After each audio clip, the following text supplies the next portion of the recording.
mga Oragon, kaya naman pala traffic ang sitwasyon natin ngayon dahil merong nagaganap na sunog dito sa may Commonwealth Market. Hindi pa gaano malakas pero ayan, kung nakikita nyo, matindi na yung usok.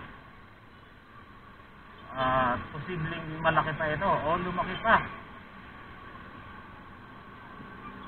May mga fire truck na nandito na nakaantabay.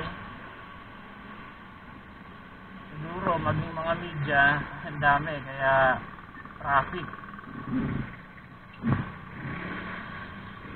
Oh no,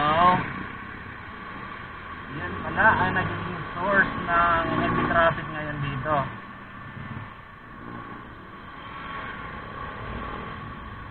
Pero di na tayo masyadong mang-uusisa, abante na tayo. Ayan, ang daming dumadating na mga fire truck.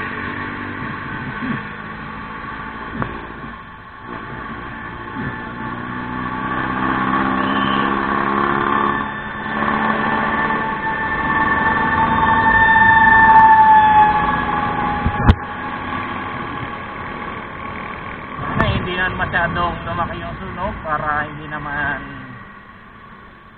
malugi yung mga manininda dyan. Siyempre, puhunan yan. Magkano rin ang pinupuhunan sa mga ganyang stall.